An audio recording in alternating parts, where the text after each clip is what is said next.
Chapter 12 of The Dog with Golden Eyes.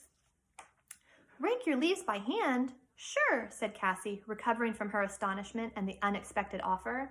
She grinned. I can do that, as long as Saturday is okay. I work at Mrs. Ulmer's every day after school. Cassie began planning all the things she could do for her dog with that extra money. Miss Camara smiled. Can you start next Saturday? You bet, said Cassie. She went down the walk, trudged on home, pulling the red wagon with her dog food. Miss Camara was really nice. Cassie remembered her mother frowning whenever Miss Camara's name was mentioned. She couldn't imagine why her mother didn't like her.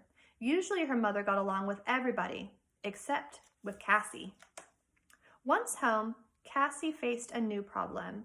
Where could she hide the dog food so her mother wouldn't find it? And neither would the neighbor's dog if one of them got loose. Certainly not in the garage.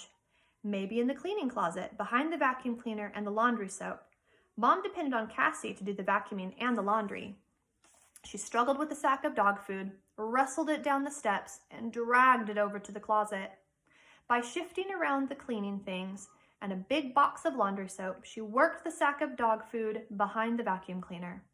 An old dust cloth gave her an idea. She carefully draped part of it over the sack and stepped back and examined the results. Even if her mom did look, she wouldn't see anything unusual. She almost forgot about the little red wagon. She went outside and surveyed the yard. Finally, she pushed the wagon under the porch as far back as the steps as she could reach. There was no reason at all for her mother to look there. It wasn't quite time for lunch, but she was hungry from working in the garden. She looked in the refrigerator. There wasn't much to choose from because it was getting towards the end of the week. It was about time for her mom to go marketing. She always went on her days off. On her plate, Cassie put a large dill pickle and slices from the tomato in the refrigerator. Quickly, she made a sandwich out of cold cuts with the last of the bologna and cheese. A sack of potato chips was almost empty, but there were a few chips at the bottom. She put it beside the plate. A tall glass of milk finished her preparations for lunch. She sat down at the kitchen table, happily thought about the ground beef leftover from the Salisbury steaks last night. There was about a half a pound. She would give that to Toki, along with the can of food and several cups of dog kibble. Thank goodness she had brought the sack of kibble for him. He certainly ate a lot, but now he would get what he wanted. It wouldn't surprise her if the dog's owners had decided it was just too expensive to keep him, and when he ran away, they didn't even want him back. She popped open the book on Alaska that Mr. Cowell had gotten her and read again, eating absent-mindedly as she read. The book was about a remote Eskimo tribe that depended on hunting for living and consequently on their sled dogs to help them hunt and pack the game. There were lots of photographs of Eskimos hunting and of dogs carrying huge packs trotting alongside the hunters and of Eskimos driving dog sleds over uneven ground and across great ice fields. There were even diagrams of 3 different ways to hitch dog teams to sleds. She wondered if she could put a harness on Toki and have him haul his dog kibble home in the red wagon. She smiled as she thought of how it would look and what the neighbors would say. No one had a sled dog that looked like Toki. She read on, and the faster she read, the more slowly she ate, and finally stopped eating.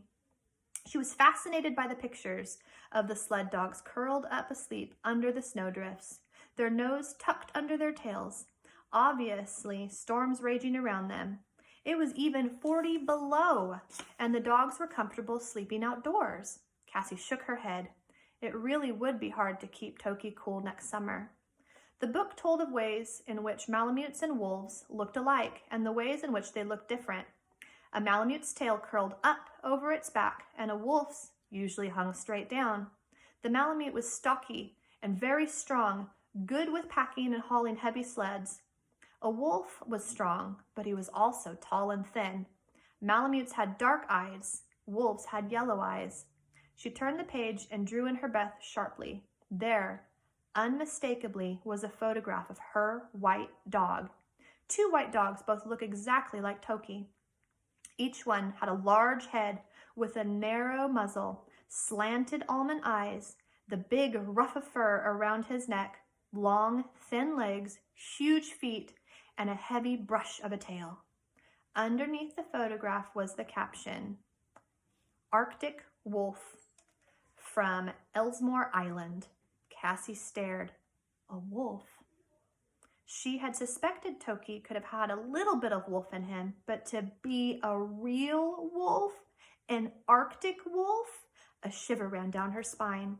She read over again the paragraphs explaining the difference between sled dogs and wolves. The wolf's description was exactly like Toki's, except for one thing. The sled dog's eyes were always dark, and a wolf's eyes were yellow. Cassie suddenly realized that Toki had never quite looked, that she'd never quite looked in his face. She'd always assumed that his eyes were brown. But were they? She determined that she would give him his dinner, that she would look squarely in his eyes.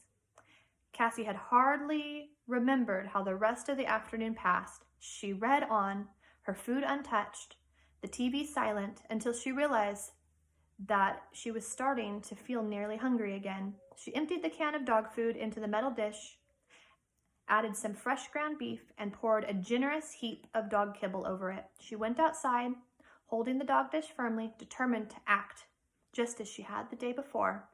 Toki was waiting for her and went into his happy dance, as if seeing her was more important than eating.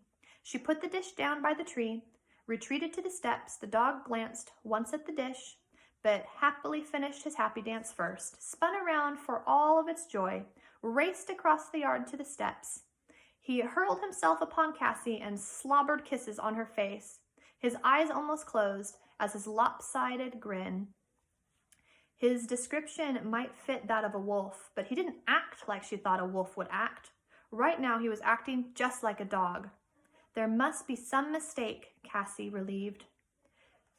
But she put her arms around him and she hugged him tight, and at that moment he drew back and twisted his head around and gazed into her face.